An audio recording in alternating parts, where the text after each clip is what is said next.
안녕하세요, 여러분. 법인 대표님들이라면 이거 정말 궁금해하시는 법인 차량 문제. 오늘 한번 제대로 파헤쳐 보겠습니다. 네, 안녕하세요. 이 복잡한 세금 규정부터 또 어떤 방식으로 차를 운영하는 게 유리할지 핵심만 딱딱 정리해 드릴게요. 맞습니다. 이 법인 차량 규정이라는 게 알면 정말 절세인데 잘 모르면 세금 폭탄 맞기 딱 좋죠.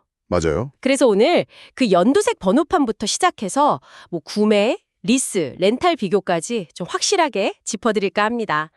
여러분께서 이제 명확한 정보 얻으셔서 최적의 결정을 내리시도록 돕는 게 저희 목표죠. 좋습니다. 그럼 바로 가보죠.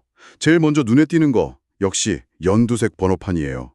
이거 8천만 원 넘으면 무조건 달아야 한다. 이런 얘기가 있던데 정확한 기준이 뭔가요? 네, 그게 정확히는요. 부가가치세 있잖아요. 그걸 제외한 차량 가격, 그러니까 공급가의 기준으로 8천만 원 이상인 법인 승용차가 대상입니다. 승용차요? 네, 근데 여기서 재미있는 점이 보통 우리가 보는 가격표는 부가세 포함 가격이잖아요. 그렇죠. 최종 가격. 네, 그래서 실제로는 부가세 포함해서 8,800만 원. 거기까지는 연두색 번호판 안 달아도 되는 거예요. 그 800만 원 차이가 있군요. 네, 이 부분을 많이들 놓치시더라고요. 근데 만약 대상 차량인데 이걸 안 달았다. 그러면 관련 비용을 세법상 인정을 못 받게 되고 그게 다 대표님 개인한테 귀속돼서 세금 문제가 생길 수 있습니다. 차종은 승용차 기준이고요. 9인승 이상 승합차 이런 건 해당 안 됩니다. 가격 기준만 충족하면 돼요. 부가세 포함 8,800만 원.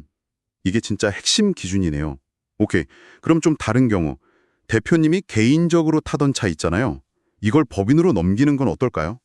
이것도 뭔가 세금 아끼는 방법처럼 들리기도 하는데. 그거요? 그건 정말 양날의 검입니다. 신중해야 돼요. 양날의 검이요? 네, 말씀하신 것처럼 장점도 분명히 있어요. 법인 입장에서는 그 차를 감가상각하면서 법인세를 줄일 수 있고요. 대표님 개인 입장에서는 차량 가액만큼 현금을 세금 없이 가져올 수 있죠. 급여소득세나 사대보험료 이런 거 없이요. 오, 그건 좋네요. 근데 바로 단점이 따라옵니다. 명의 이전할 때 취등록세 내야 하잖아요. 맞다. 취등록세. 네, 이게 만만치 않아요. 예를 들어 한 5천만 원짜리 차다. 그러면 한 350만 원 정도 나올 거예요. 그리고 또 있어요. 나중에 그 차를 법인이 다시 팔 때 매각 대금의 10% 부가가치세로 내야 합니다. 아이고. 만약 4천만 원에 팔았다? 그럼 400만 원을 또 내야 하는 거죠. 와. 그럼 이게 당장의 이익만 보고 섣불리 결정할 게 아니네요. 어떤 경우에 그럼 이걸 좀 고려해 볼 만한가요? 네, 그래서 결론적으로는 아주 고가의 차량을 한 3년 이상, 그 이상 길게 법인 명의로 쓸 계획이 아니라면 특히 한 1, 2년 안에 다시 팔 생각이다. 이러면 굳이 개인 차량을 법인으로 넘기는 게 글쎄요, 실익이 크지 않을 수 있습니다. 그렇군요. 다만 리스나 렌탈로 타던 차를 법인이 승계하는 경우도 있잖아요. 그런 건 취등록세나 나중에 팔 때 부가세 부담이 좀 덜해서 상대적으로 유리할 수도 있고요. 그런 방법도 있군요. 그럼 아예 안 넘기고 그냥 개인차 계속 쓰면서 업무에 활용하면 그때 쓴 비용 같은 건 처리 못 하나요? 아니요, 가능합니다. 세법에 실질 과세 원칙이라는 게 있거든요. 실질 과세 원칙이요? 네, 서류상 명의보다는 실제 사용 내용이 더 중요하다는 건데요.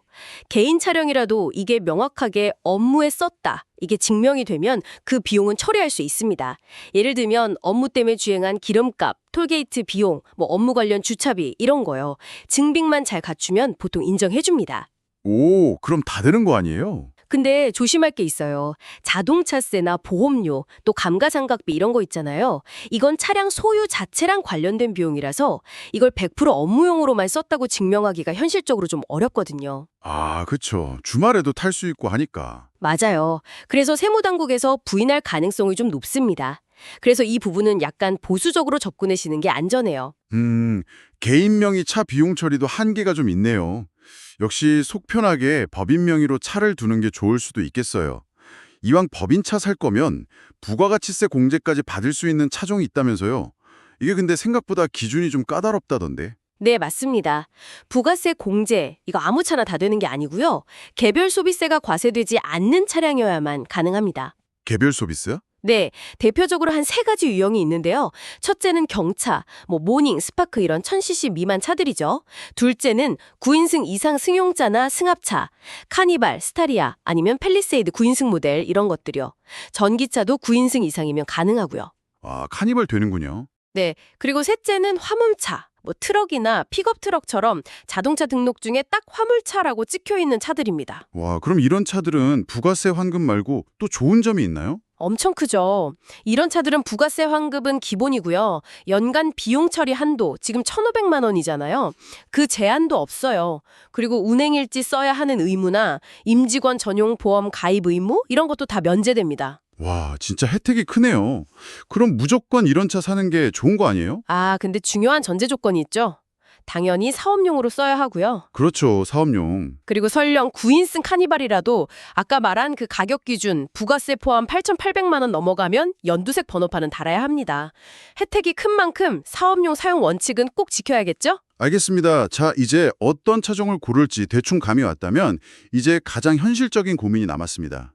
이 차를 직접 살 거냐, 아니면 리스로 할 거냐, 렌탈로 할 거냐. 아, 여기서 진짜 고민 많이 하시죠. 네, 맞아요.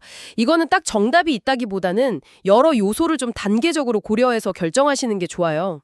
제가 한번 정의해 볼게요. 네, 좋습니다. 첫 번째, 누가 운전하는가. 여러 직원이 같이 운전한다. 그러면 아무래도 사고 위험도 좀 있고 사고 나면 보험료 할증되잖아요. 그래서 보험료가 아예 렌탈료에 포함된 렌탈이 좀 유리할 수 있어요. 근데 대표님 혼자 주로 타신다. 그럼 선택의 폭이 넓어지죠. 아, 운전자 범위 중요하네요. 두 번째는 얼마나 오래 쓸 것인가. 한 5년 이상 아주 길게 탈 계획이다 그러면 초기 비용이 좀 들어도 구매, 즉 취득하는 게 총비용 면에서는 더 나을 수도 있습니다. 리스나 렌탈은 보통 계약 기간이 최대 5년이거든요. 그 이후에 차를 인수하려면 또 명의 이전해야 하고 부가세 문제도 또 생기고요. 아, 복잡하네요. 네. 반면에 5년 미만, 3년 정도 단기로 쓸 거다. 이러면 감가상각이나 나중에 팔 때 부가세 부담 이런 걸 피할 수 있는 리스나 렌탈이 더 간편하고 유리할 수 있죠. 그렇군요. 기간이 중요하네요. 또 뭐가 있을까요? 세 번째는 사업자금 대출 계획이 있는지 여부입니다. 만약에 가까운 시일 내에 사업 관련해서 대출을 받아야 한다. 이러면 리스는 좀 피하는 게 좋아요. 리스는 금융 부채로 잡혀서 대출 한도에 영향을 줄 수 있거든요. 아, 진짜요? 네. 렌탈은 그냥 단순 대여 계약이라 부채로 안 잡히고요. 네 번째는 아주 현실적인 건데 하, 허, 호 번호판 괜찮은가? 네, 그걸 싫어하시는 분들 있죠? 네. 렌탈 차량은 그 번호판이 붙잖아요. 이게 사업 이미지상 좀 그렇다 싶으면 일반 번호판을 쓰는 리스를 선택해야겠죠? 그렇네요. 마지막 다섯 번째, 만약에 앞서 말한 조건들을 크게 신경 안 쓴다. 비용, 가격이 제일 중요하다 하시면요. 일반적으로는 국산차는 렌탈이 조금 더 저렴한 경향이 있고요. 오, 렌탈이요? 보험료까지 포함해도요? 네, 자체 보험료를 포함해도 리스료에다가 별도로 보험료 내는 것보다 렌탈이 좀 더 싼 경우가 많아요. 근데 수입차는 반대로 리스가 좀 더 유리한 편입니다. 렌탈은 전체 렌탈료에 부가세 10%가 다 붙어버려서 총 비용이 확 늘어나거든요. 와, 국산차는 렌탈, 수입차는 리스. 가격만 보면 그렇군요. 정말 복잡했는데 이렇게 단계별로 따져보니까 결정 기준이 좀 명확해지는 것 같습니다. 오늘 법인 차량 운영에 대한 핵심들 쭉 한번 훑어봤네요. 그 연두색 번호판 기준부터 개인 차량 이전의 실행 문제, 부가세 공제 가능한 차종, 그리고 방금 말씀해주신 구매, 리스, 렌탈 결정 가이드까지. 결국은 이 세법 규정 정확히 알고 우리 회사 상황에 맞춰서 좀 전략적으로 선택하는 거. 이게 핵심인 것 같습니다. 네, 바로 그거죠. 단순히 세금 얼마 아낀다 이걸 넘어서서 우리 사업의 필요성 그리고 좀 장기적인 계획에 맞춰서 차량 운영 방식을 선택하는 게 중요합니다. 네. 오늘 정말 명쾌한 설명 감사했습니다. 여러분께도 큰 도움이 되었기를 바랍니다.